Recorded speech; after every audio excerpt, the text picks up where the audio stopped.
Hi everyone, thanks for joining me today. Today I am bringing you a card that we're going to do for Christmas in June, and what I'm using for it is this 460 iris folded cards to make, and I'm picking out the one that is the Christmas tree. And I'm just going to briefly explain how you do the iris folding in case some of you haven't. And what I'm going to use for mine is washi tape. I haven't tried this before, so I'm hoping it's going to work. And we're just going to go ahead and do this together. So I'm going to go ahead. I've already photocopied this, so I'm going to move this to the side and out of the way. So what I do when I do iris folding cards is I make two copies of the book. I make one that I'm going to tape down to my surface, and then I make another one that I'm going to use as my template.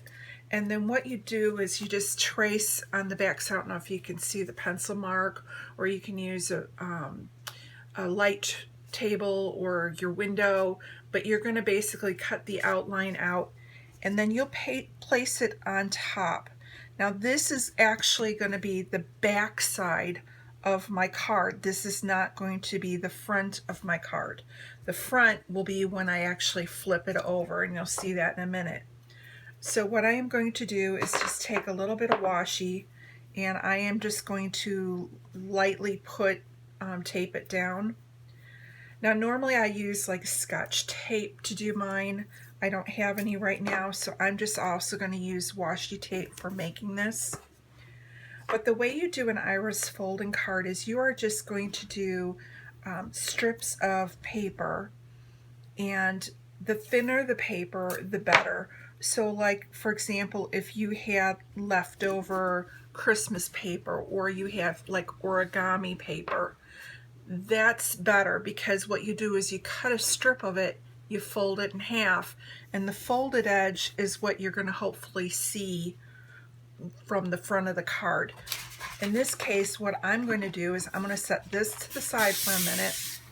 I'm going to use washi, but because washi is sticky, we're going to go ahead and just put strips of the washi onto, this is just tracing paper, and there's two here, so I'm going to just only use one.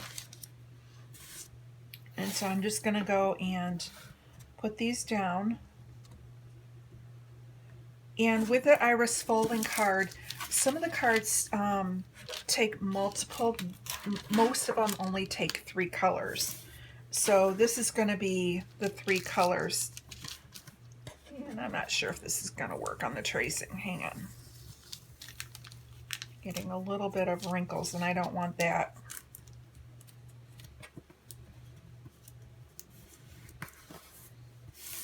And basically all the tracing paper is doing is keeping the sticky part off so I can use the colored part. So it doesn't have to be anything fancy. We're just going to run a few strips. And we'll do about 4 of each, because I'm going to cut these actually smaller once I go to put it on my card front.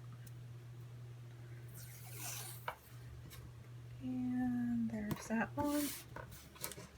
Okay, and then I'm trying to keep them all the same width, so these 3 actually are about the same width, and we're going to vary the colors.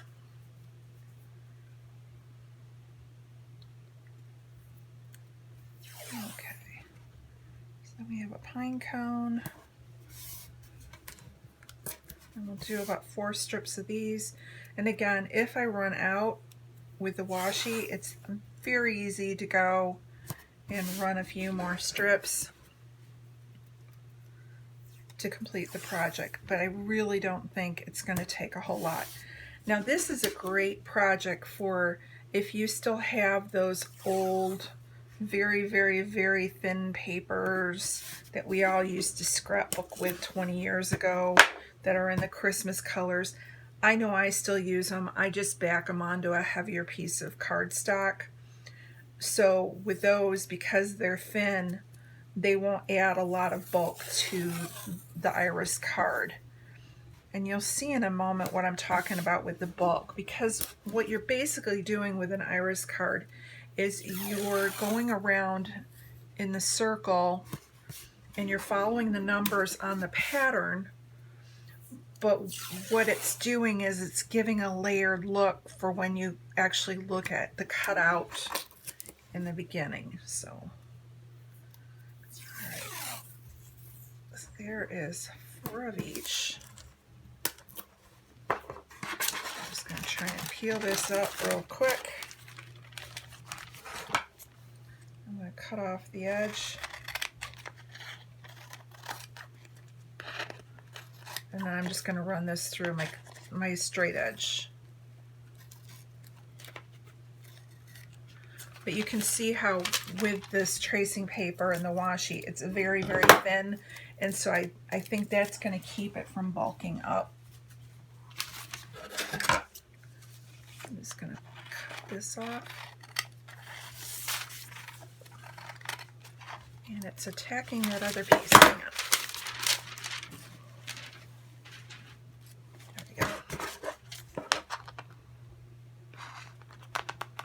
So I hope everyone's been following along and having fun.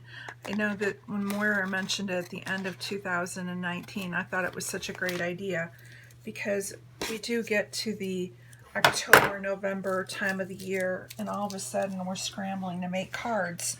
And we've been just kind of taking one day a month and actually being able to make stuff. It's been kind of nice.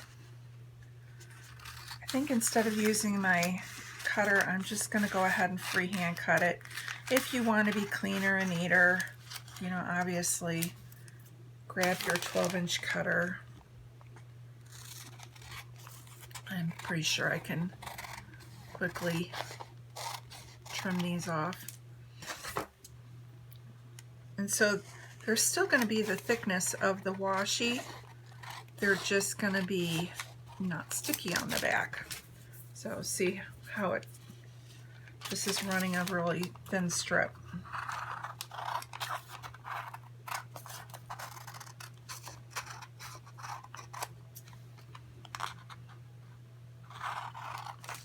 All right, here we go.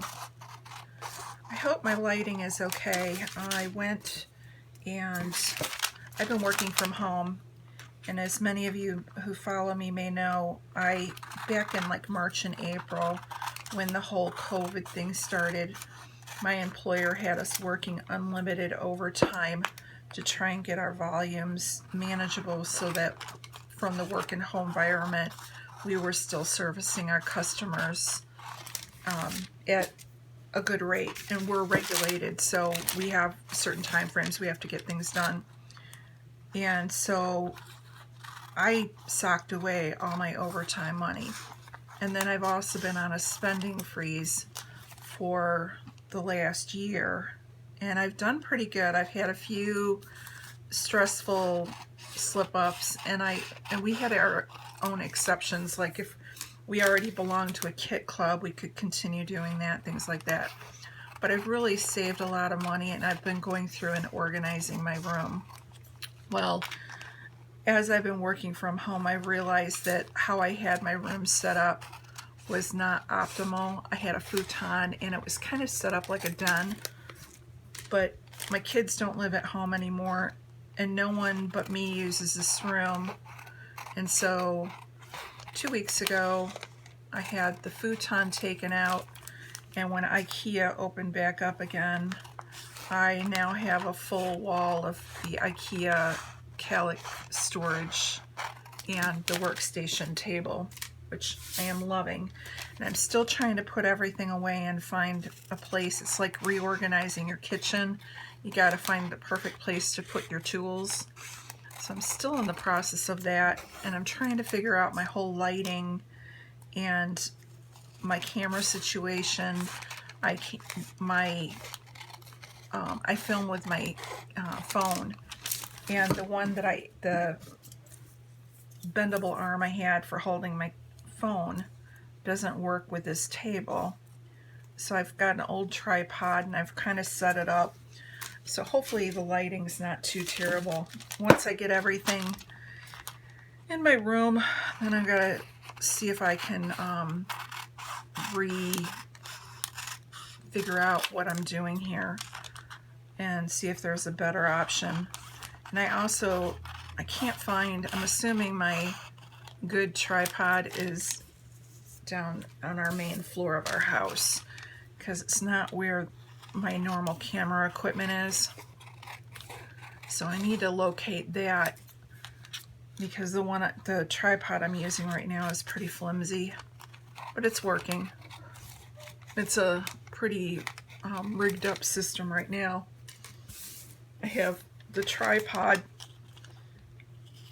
on my desk, and then I have my foldable arm that holds my phone kind of rigged into the top of the tripod, and then my phone attached to that, so one strong breeze and everything is going to fall over. But give me some feedback and let me know how bad it is, or if it's pretty good. I think I'm higher than I was before. I'm just worried about the light because my room is very dark as it is, so I've got all my lights on around me. Okay, so this is the last one.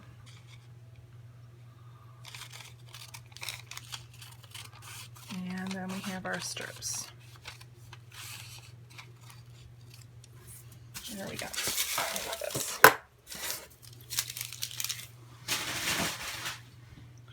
So what you want to do is you want to have your strips into 3 piles by the colors. So I have my green stripe, my pine cone, and my poinsettias. Okay, and then we're going to bring our template back in. Now, I don't know if you can see, but there's numbers on here. And what you're going to do is we're going to butt up to those numbers. And then the first thing I'm going to do is I'm going to do this part down here, because those numbers will overlap, and so I don't want anything to cut. Well, actually I can trim it down, but this is where we're going to fill in.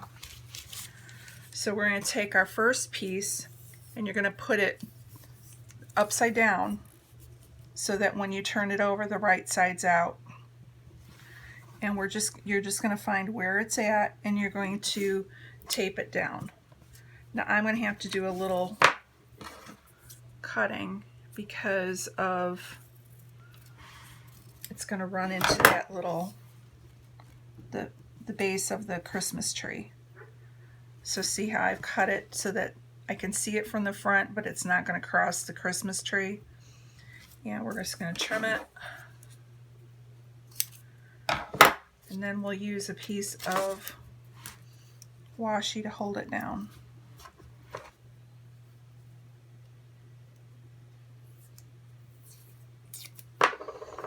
And if I have to, I may put you guys on hold for a minute and go find Scotch tape. Scotch tape would at least be clear, but I think, you know, the washi will work too. Now I'm only going to tape the one side because I don't want this other side to show, and it will tape down with the other one. So now you're going to take your next color, which is, I'm going to go with the red. And now I'm going to find the number 2, and we're going to run this up the number 2 line. And you can see I'm just kind of trimming it off so that I can use the next piece with the next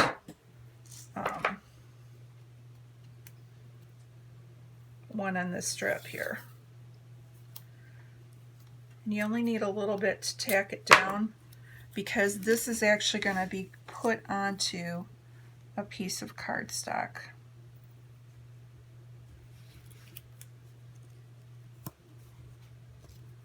So we'll glue that down there, and we'll glue it at the top.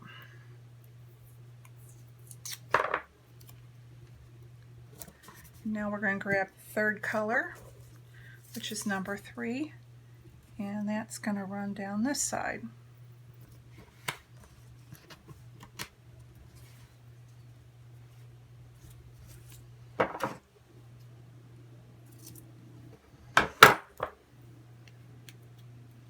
This way Scotch tape actually works pretty good because of the fact that it's easy to dispense it.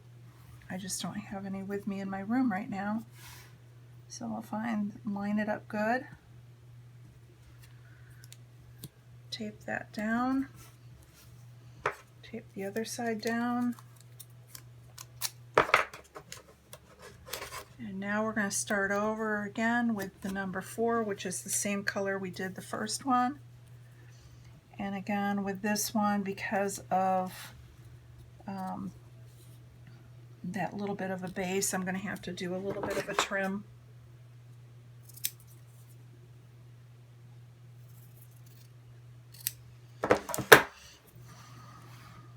There we go. And I will glue that down, or adhere it down. And you're just going to go all the way around the template, filling in each of the numbers, going all the way up. Now there's 15 numbers, so I'll have 15 layers going around the card. So then the next one is going to be the poinsettia again. And so I'll just go ahead and trim that off.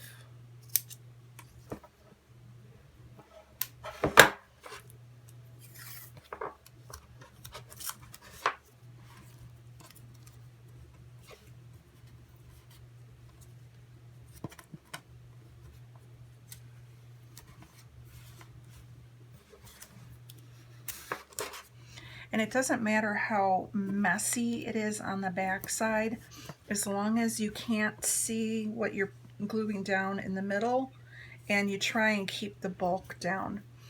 If you add bulk, then when it gets on the card, it's going to be really thick, and you want to try and avoid that.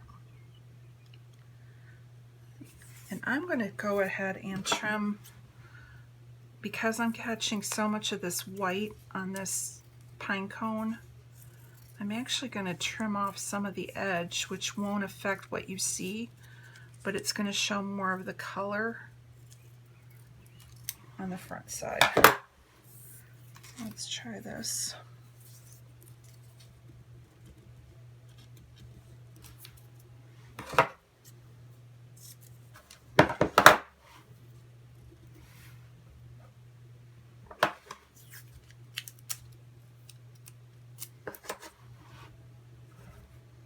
We're already up to number 6, so it does go pretty quick. Okay, so number 7 is going to be this green again, and it looks like we just need to snip a little bit of that edge off.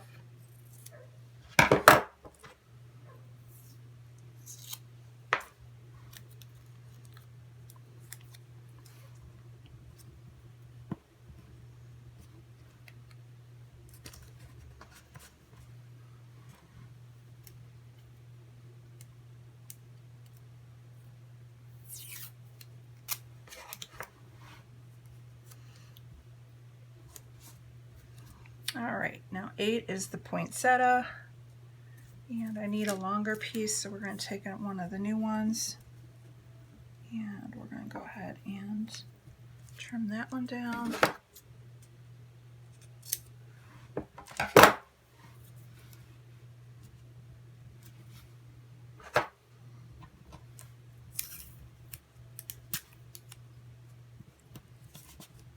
Oops.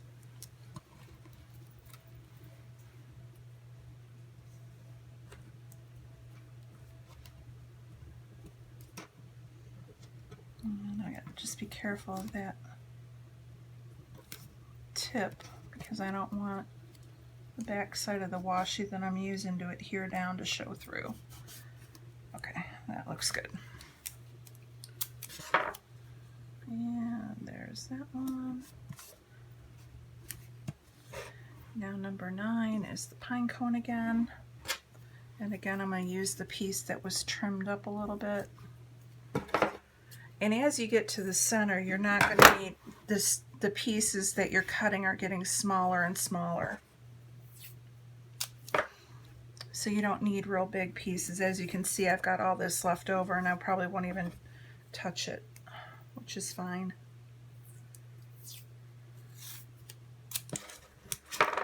And there's that one.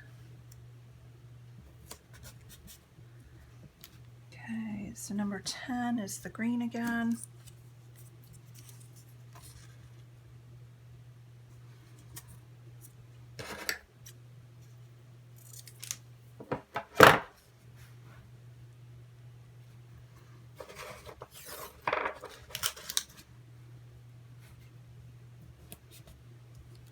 It's kind of fun because when you get done with the whole thing and you turn it over, it's kind of like a surprise of how it turned out. Okay, so number 11, we're going to go with the poinsettia. And this one is, so like this little tiny piece I had left is long enough for it to fit right there. I'll go ahead and adhere that down.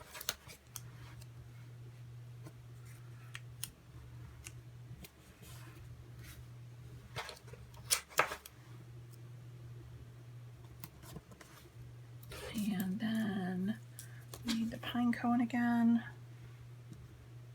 And we're going to cut this.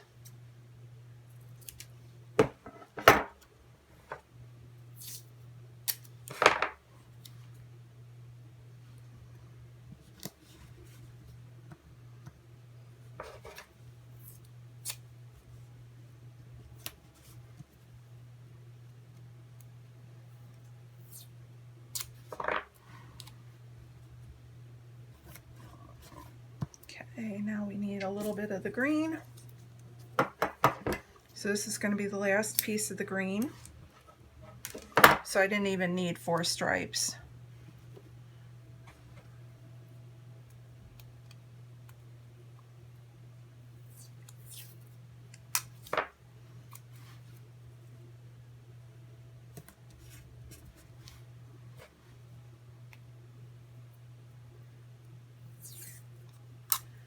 And we need a little poinsettia, and I'm going to glue that down at the same time that I glue the end of the green.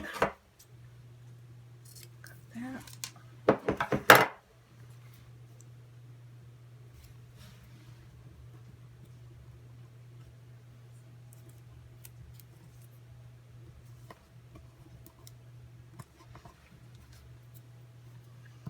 And the last one is going to be this little pine cone.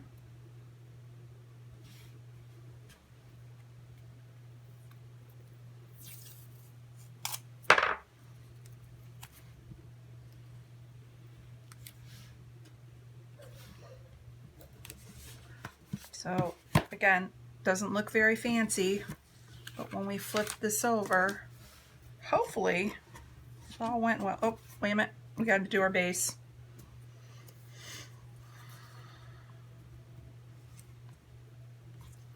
We'll go ahead and just 1, 2, 3, 4. And an extra one.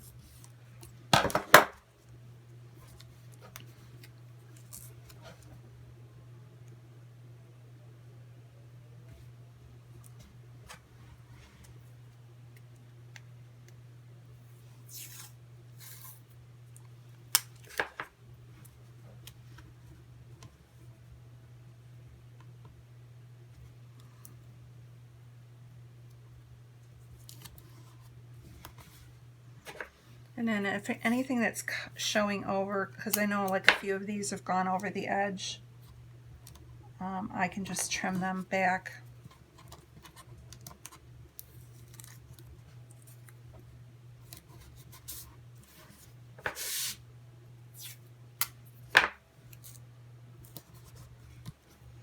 So.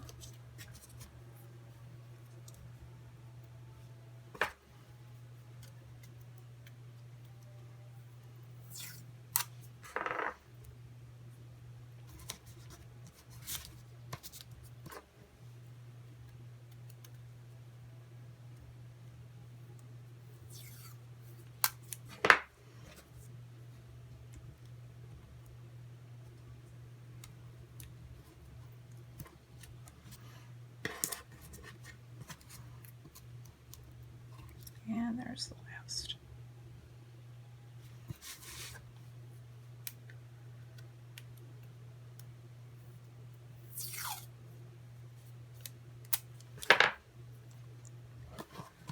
Now, all right, so it looks like a mess when you look at it like that. But now, if all went well, when you turn it over, this is what you end up with. So let's go ahead. Now you still have that hole in the center. So what some people will do is attach bling as a layer. So let me go ahead and we'll put these strips to the side. And let me go run to my scrap drawers and see if I have a little bit of bling. So hang on one second.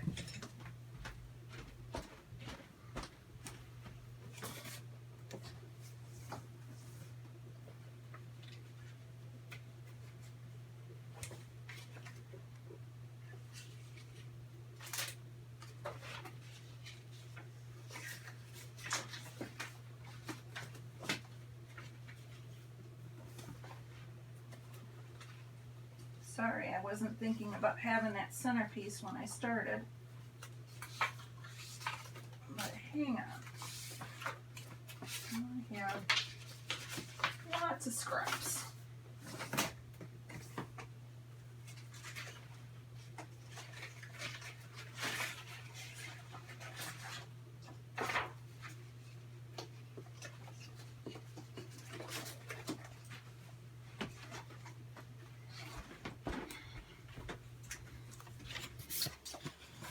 See if this is big enough. And it is, woohoo! All right, that should be big enough. All right, so I'm going to use some of my score tape because score tape will hold it down a little bit better.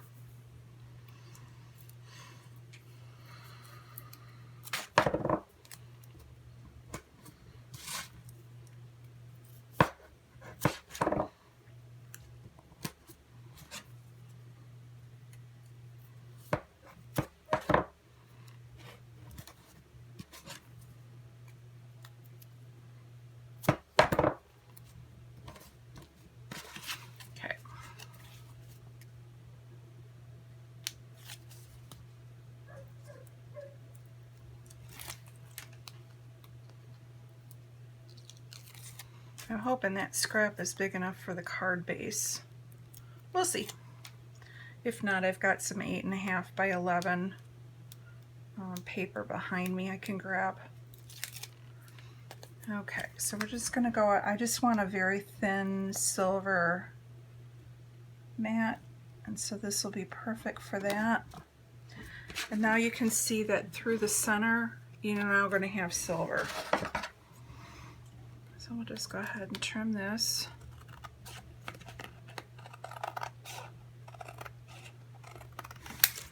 Give it about 1/8 of an inch around.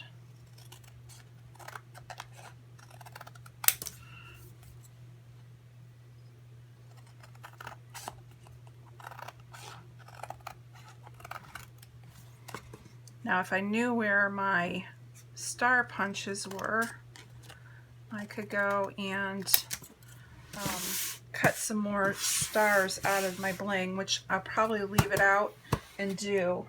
But for right now, I don't know where in my room everything is, and not all of it's put away yet. So I'm not exactly sure where my little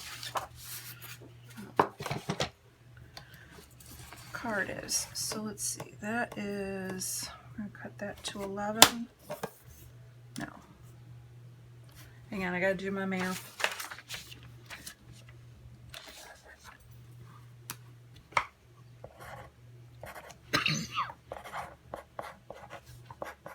I always have to figure out what it would be if I split it in half. So it's going to be 4 1/4 by 5 point. 5. Let's go ahead and make it to a little, nope, that ain't right. So it's going to be 8. I want it 4 1/4 high.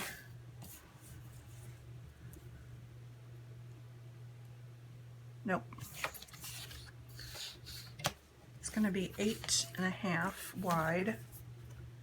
I can do math today. I've been working all day. And then it's going to be 5 1/2 high. So this would be as if you split an 8 1/2 by 11 piece of paper in half. Would give you the 4 1/4 by 5 1/2.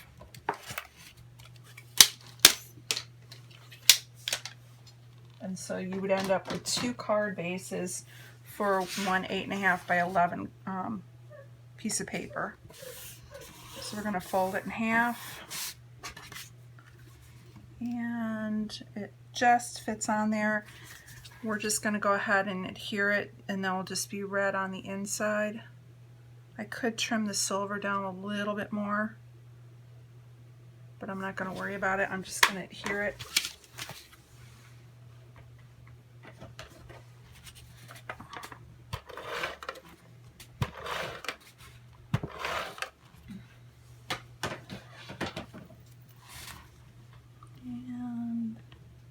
It's just going to cover up the whole front of the base.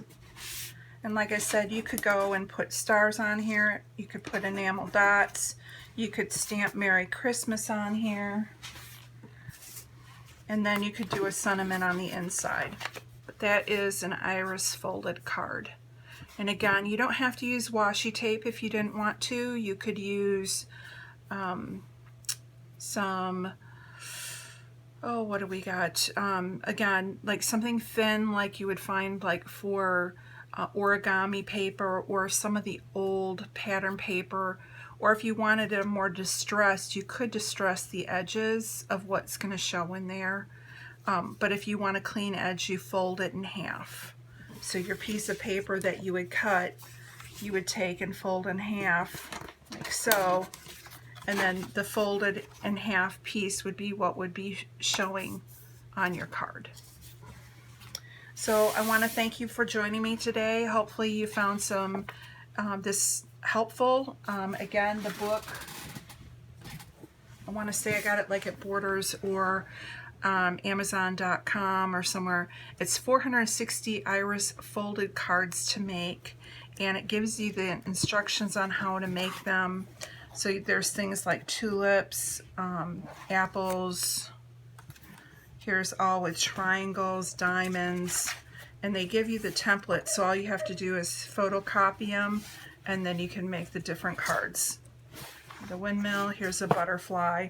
So it's kind of fun, and like I said, this is a great card that kind of walks you through how to do it, and it's just a different way, and when somebody gets something like this in the mail, it's, you know, gonna wow them, when in actuality it was just a little bit of washi tape or wrapping paper or whatever you had.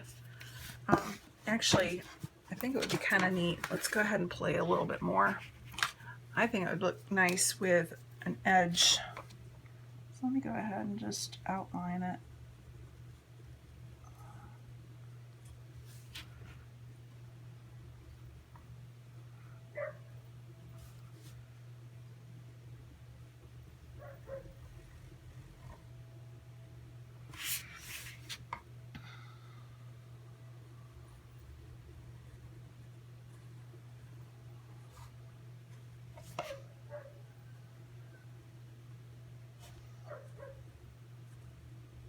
Yeah, I kind of like it with the outlined edge, but you don't have to do that. It's just me playing. And that just makes it stand out a little bit. And like I said, if you have enamel dots or enamel stars, or you have a stamp, you could stamp on it and, you know, and then decorate it even more. So here you go. This is how to make an iris folded card. Thanks for watching. Check out the link down below that has all the links to everyone who is creating for June 25th. And we'll see you again next month for Christmas in July. Thanks so much. Bye-bye.